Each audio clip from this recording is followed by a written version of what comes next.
and welcome to Telewizja Republika. We start with the latest on Russian attacks in Ukraine. Over the past day, Russian forces launched drone and missile attacks across multiple regions, resulting in the deaths of at least 4 civilians and injuries to 30 others. In Kharkiv Oblast, a missile strike on the town of Lozova killed 3 people and injured 6. In Odessa, debris from a drone attack injured 2 people. The Kherson region also suffered casualties, with 1 person killed and 6 injured during multiple attacks. Ukrainian air defenses intercepted 25 out of 38 Russian Shahid drones targeting infrastructure in regions including Odessa and Kyiv. Next, the US and Canadian Air Forces intercepted 2 Russian Tu-95 and 2 Chinese H-6 military bomber aircrafts in the Alaska Air Defense Identification Zone. These aircrafts, intercepted by US F-16 and F-35 fighter jets, along with Canadian CF-18 jets, remained in international airspace and did not enter US nor Canadian sovereign airspace. But this maneuver is seen as clear provocation. NORAD will continue to monitor competitors' activity near North America. Romania, as we know, has been on alert as Russian drones have invaded their airspace for the 2nd night in a row. This act of aggression was highlighted yesterday by our guest, Lieutenant Chuck Farrer, in yesterday's episode of our program. The Romanian Air Force has been monitoring those incursions closely. In an exclusive interview for The Guardian, Commander-in-Chief of the Ukrainian Armed Forces, Oleksandr Syrsky, discussed the challenges faced by Ukraine. He noted that Russia outguns Ukraine with a significant numerical advantage in troops and equipment. Despite this, Syrsky emphasized that Russian losses are 3 times higher than Ukrainian casualties. He also mentioned that while F-16 fighter jets promised by the West will enhance Ukraine's capabilities, they have limitations in proximity to the front lines. If, and that's my comment, they will ever show up over the Ukrainian ground in Ukrainian airspace.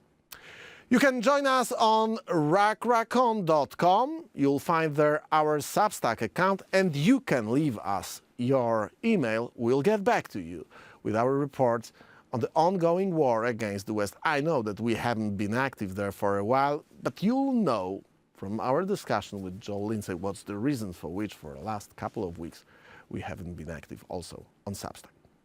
My name is Michał Rachon. This is Rackracon, and we roll in.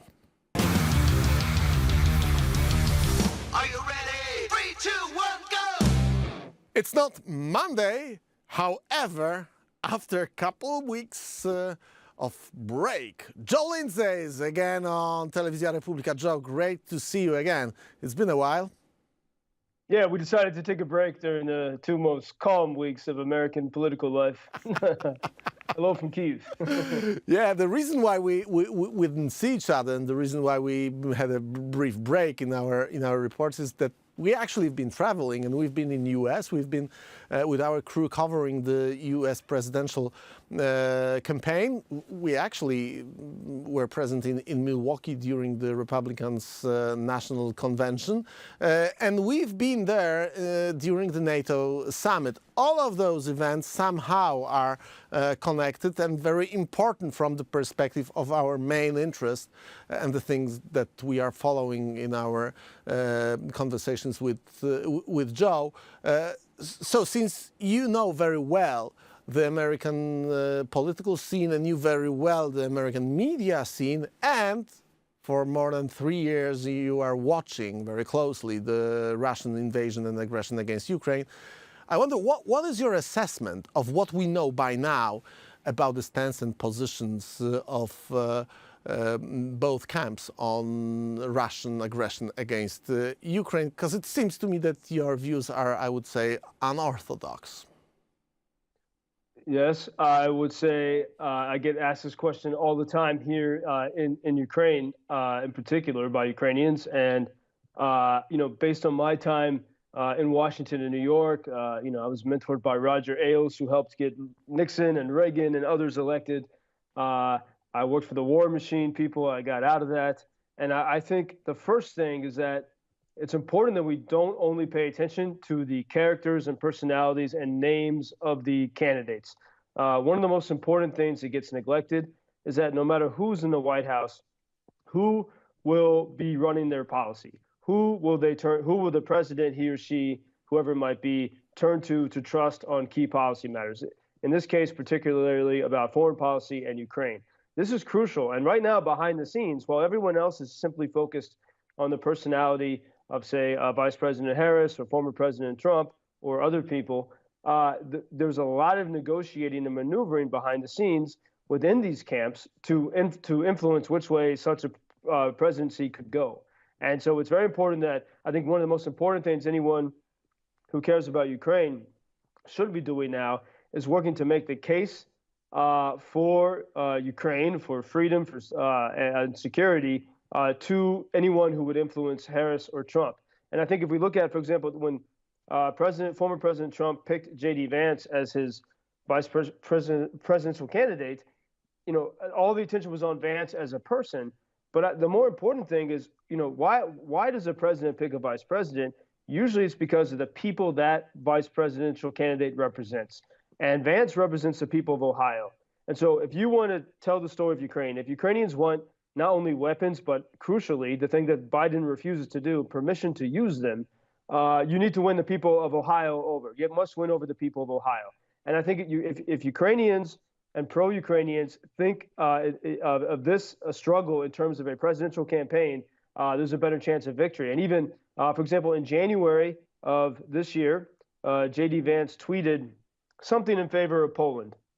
And we don't even need to go into the details because that's not what's important here. He tweeted something in favor of Poland, and his constituents in Ohio, the people who are very loyal to him, were furious. They responded. There was a mini rebellion on Twitter, on X, and they said, "How dare you talk about Poland and not Ohio?"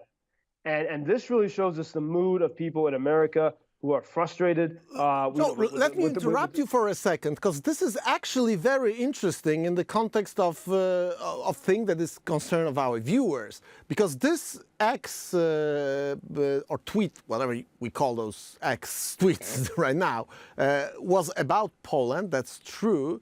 And the answer, I think that Charlie was the name of the Ohio voter who wrote to J.D. Vance, I remind you that you are a senator of Ohio. And what J.D. Vance answered to this question was explainer why he is addressing Poland and Polish issues on his X account. And the reason is that Poland is a state that fulfills the duties of NATO member states. And I only reminded because the whole debate and whole discussion that we are talking right now is about European states, allies of United States, taking care of our own security. And in a way, taking care of European security, of NATO security by the member states itself is the reason why we have the stance that you are talking about. Because we have, for example, Germany, a state that is protected by United States and roughly meets the criteria, actually doesn't meet the criteria needed by NATO. And this mood is related to the fury of various, and at least that's my view, of lots of American voters who are asking the questions that Charlie asked J.D. Vance. Go on. Well, and I think even more than that, I don't want to get into the details of it because I think the main thing is in his response, we see that it's possible to make an argument to frustrated people in America that it does matter to care about other countries. Now, the question is which countries are the ones we need to focus on the most. But J.D. Vance is capable of making an argument to care about countries in Europe. So that's why I mean, what I'm looking for is opportunities to see where we can show the world that Ukraine matters. For example, J.D. Vance had a piece in the New York Times in April saying that Ukraine math is bad, that the Congress's Ukraine math is bad. Well, there's a truth to that. In the typical fashion of Washington, when they say they're spending $60 billion, it's not actually $60 billion. That money's not coming to Ukraine. Most of that stays in the U.S. And if Washington were honest, if the White House were honest about the money it's actually spending on Ukraine, then people might say, oh, this makes sense. We're benefiting from this. But because they're dishonest, it fuels the opposition to helping Ukraine. This is why there's so much unrest in America. And people like J.D. Vance, instead of explaining the truth to them, simply take advantage of that because it's easy to do politically. And so this is part of the complexities of what we're facing in this. And I think one thing that's very controversial and sure to get a lot of comments when this is posted online and maybe some unfollows, but here I am in Kyiv. I've been here for a couple of weeks, and almost everyone with whom I speak, whether they're high-level people in the military or low-level guys or taxi drivers or baristas, all kinds of people, there's one, as they look at what happens in America, more and more people are saying maybe things would be better with Trump because it can't get any worse with the current policy. And when you say this to Americans who support Ukraine, who've really done a lot to support Ukraine, many of them are upset because they think that Trump would be the absolute worst thing. But if you look closely at what the Biden administration policy is, I think many people in Ukraine in these very heavy days are recognizing that if that policy doesn't change, Ukraine is going to bleed out. And just look at what happened on the eve of the NATO summit. Russia had that absolutely targeted and brutal attack on Ukraine's top kids' cancer hospital. And the only way they could hit that, they had to know what they were doing, because Ukraine is pretty well protected. I mean, Kyiv is pretty well protected by the Patriot missile defense system. They had to specifically overwhelm that system with a higher level volume of missiles than usual. And why did they do this on the eve of the NATO attack? Since then, for more than 2 weeks, there's not been a major attack on Kyiv or any city far away from the front. Why did they do this on the eve of the NATO attack? At first, pro-Ukraine people thought, oh, this is going to inspire NATO. Even the media in Washington during the NATO summit they were pressing the White House and said, look at what the Russians did to the kids' hospital. Are you finally going to give Ukraine permission to hit the Russian bases from which Russia attacks Ukraine? And the White House said no. They said, no, we're not going to do it. They had all kinds of excuses about escalation, but it was abundantly clear that they weren't going to do it. I already knew this because if Mariupol is not going to move you to fight back, well, then one more attack in a hospital is not. And I think that the Russians knew exactly what they were doing. What they did is they further scared the West, the current leadership in the West, into submission. And so the key question is, as we're looking at who's going to be leading America, and you're looking at who's going to work for the people who are leading America, I think the best question to ask from the Ukraine perspective is, do you believe in victory? Because that doesn't mean anything. Will you give Ukraine permission to hit the Russian bases from which Russia attacks Ukraine? And if the answer is no, then we know we're going to just bleed out. If the answer is yes, well, then there's a possibility of real victory. Joe, there is, and those are my views and my impressions. I know that probably lots of our, at least new users, might be surprised, but I never made a secret out of my conservative views. I'm a Polish conservative, I'm a Polish patriot, and I'm a man who strongly stands against the Russian aggression and Russian totalitarianism, which is the reason why I support Ukrainian resistance against the Russian invasion. But I'm also a big fan, and I'm also I also think that there is nothing as important from the standpoint of the Judeo-Christian civilization as transatlantic links between Europe and the United States. Having said this, I'm also a sovereignist. I think that states need their sovereignty. The nations need their sovereignty. So I understand that there is an issue regarding the outside presence of U.S. troops. But I'm worried in a way because I remember and I know that because of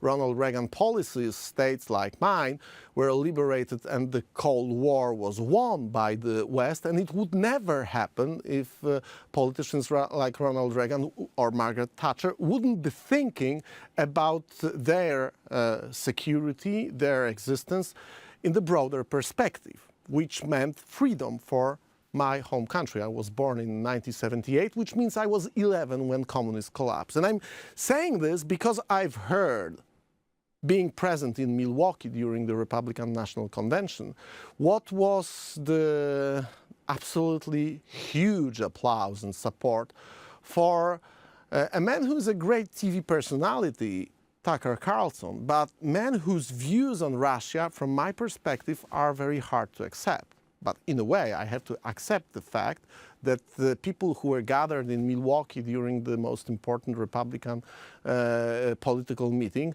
were rooting and were screaming, supporting Tucker Carlson when he was addressing the crowd. He actually didn't present his views on Russia being a great state. Russia is not a great state, and Russia is a tyranny. However, he mentioned and he addressed the support to Ukraine. And I was sitting in one of the suites with the people from Ukraine, and I saw their faces when they heard it. It wasn't a good and pleasant view. I wonder, what is your take on this? Well, here's, I think, where, for those who support Ukraine, you first have to really listen to the mood in America, because America is the country that can unlock the firepower that Ukraine needs to win. And not even that. We see that at the NATO summit, Sir Keir Starmer, the new British Prime Minister, wanted to promise President Zelensky that he could use the Storm Shadow missiles however he wanted. And the next day, the British Foreign Office clarified and said, oh, we can't do it. Some country that we can't name, they says we can't do it. Well, we know what country that is. It's not Nigeria or Italy. We know it's the U.S. And so even with European-made weapons, the U.S. will not permit Ukraine to fight back. And see, but this detail gets missed, and the Russians know this, and so they're able to inflame the situation. So, if you're a hardworking American, with all kinds of information inputs, facing a lot of problems at home and a lot of frustrations, and you're looking at, you believed George W. with Iraq, and then you realize, that you think that that's now BS. And you're sick of being lied to from Washington about war. So understandably, when you hear Washington supporting another war, your inclination is to oppose it. And what the Russians have done via, through vehicles like Tucker Carlson, they have actually listened to the American mood and they manipulate it on all sides. So they go to religious Americans who, for example, listen to Tucker, and they say, Christians are being oppressed in Ukraine, which is a lie. They're actually, well, they are. They're being oppressed by Russians who are invading and attacking. And in Russian-occupied Ukraine, Christians are oppressed. But the Russians got to that audience before Ukraine did, because the elite media doesn't care about this topic, right? And so your average hardworking American, if they know Christians are being oppressed, for example, they'll do everything they can to support them. But the first people that told them this narrative were the false ones. It was Russia lying about it, and they were able to manipulate it. This is what they've done going back to Soviet times. And so what we have to do is sort of correct all this. But first, we have to understand that forget about the J.D. Vances and all that. Think about the people who they represent. What are their frustrations? And their frustrations are legitimate. And when they hear of $60 billion coming to Ukraine, and they look at the cities around them, they're like, it doesn't make sense to them. If you look at any Ukrainian city, is more peaceful and has greater social cohesion and less crime than cities around the world, and especially throughout America. And so right now, Americans see this as a negative. Why are we helping this country? But the reality is, Ukrainians have created, since the Revolution of Dignity, a model of how to live freely, of how to live in a real democracy where you can, restore your cities and have strong communities. And this is what is being erased by Russia. This last example on earth of how to really live in a radical democracy where the people are in charge and you can have a lovely society. That is being erased right now. And when Americans see that happening, when Americans see illegal immigrants coming to Poland or into Ireland or to Hungary, the same Americans who oppose Ukraine will stand with the Irish and the Hungarians and the Poles. Yeah, but for some reason, they don't realize that Russians with ballistic missiles are the worst form of illegal immigrants. And this is the conception we have to fix. There is a back side of this story, because on one hand, I've heard people rooting for Tucker Carlson when he was president at RNC, but on the other hand, he made only one, not even that strong reference to Russian aggression on Ukraine. It was clearly a political decision to do it only once. But on the other hand, we've heard from the official statements of Donald Trump, of J.D. Vance in a way, a claim that it's hardly arguable. Donald Trump said that if he was a president in 2022, there would be no Russian invasion against Ukraine. We, of course, do not know what would have happened. We do not have an alternative reality to check it out. But we do know that when Donald Trump was the president of the United States, he decided to put American troops on the NATO eastern flank. He decided to build at least a couple of fundamental political decisions here in Central Europe that contained the Russian influence. He was the president of the United States who denied Germans and Russians right to start pumping gas through Nord Stream 2. It actually happened when Joe Biden was on duty. And people tend not to see those obvious things, my opinion is, through the lenses of the mainstream propaganda in all over the world, basically. And my point is that there is a good reason for which, during this presidential campaign, both conservative candidates claimed that this war would never have happened if they were on charge.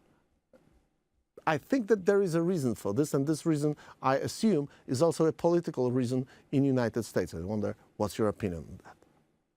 Well, first off, I mean, J.D. Vance has said absolutely incorrect things about Ukraine. We went through, you can go to my Twitter, at JP Lindsley. We went line by line through his New York Times op-ed. Absolutely incorrect. But I think, first, it's very important to underscore when President Biden made his resignation statement online, he talked about some of the things he wanted to claim as great successes. It was very telling. He never once mentioned Ukraine. So the world is on fire, and there's you have from the Middle East to concerns about Taiwan, and then the biggest war in Europe since World War II. The President of the United States says he's not going to run for re-election, and in that letter he never mentions Ukraine. And same when in his Oval Office address the other night. This is very disturbing and concerning, and it shows a complete lack of leadership. And I think it's everything that people here in Ukraine now have recognized, especially after that NATO summit. They thought, after that hospital attack, oh, surely this is going to be the last thing that wakes the West up, and we see zero desire to change the game and for Ukraine to win. So, sorry, why? What is the reason for which he doesn't mention Ukraine?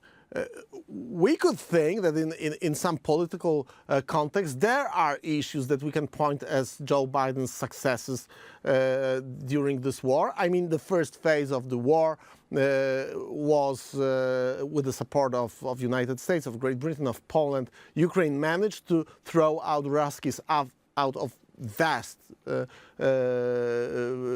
part of their territories. They didn't succeed, but the thing that they managed to do was thanks to the support of US, Great Britain, and Poland and some other states. So what is the reason why for which Joe Biden doesn't mention it in such an important political statements?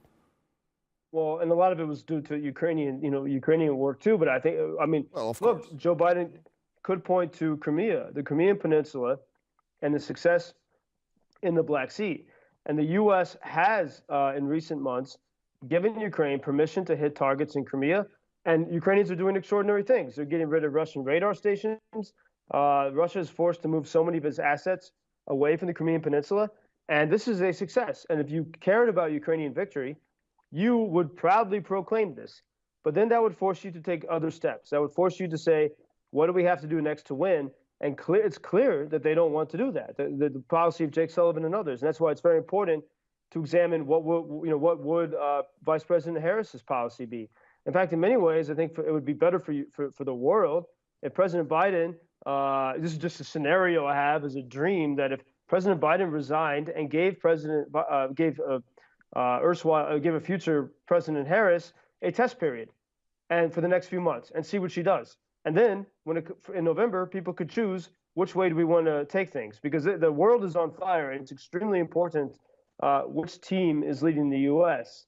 And we don't know. There's so many question marks about how President Harris would act. Also, there's question marks about how President Trump would conduct himself. And I think about 50% of the people who could work for Trump believe in Ukrainian victory, and the other 50% don't. And so right now, the big battle is happening behind the scenes to influence whoever would be president. And so it's very important to make the case, A, that when you give Ukraine tools and permission, it works. Two things happen. One, they get the job done, and two, Russia gets weaker. Russia is on the run in the Black Sea.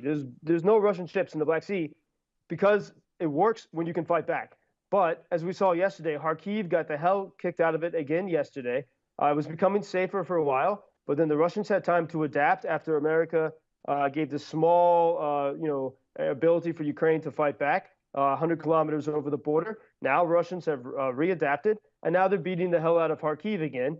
And Ukrainians have their hands tied behind their back. They cannot hit anything on Russian soil, deep into Russian soil, and they're attacked with impunity. So until that changes, and this was the question that the press was surprised by, but they really pushed this to the White House at the NATO summit, and the White House said they're afraid of escalation.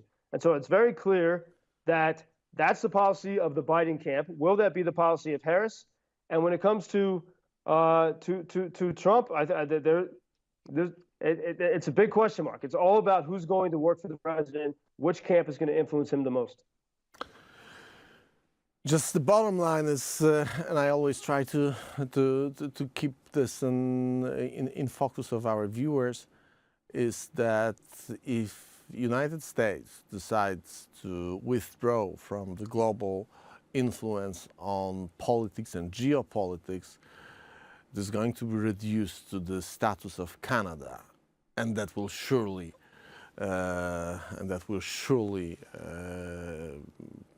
be felt by pockets and wallets of citizens of United States. Here in Central Europe, in Eastern Europe, we'll feel it by the bullets flying over our borders and from Russian soldiers, but this will also influence well-being and money of United States, which is a global superpower right now, and which is a state that guarantees the world security after the Second World War.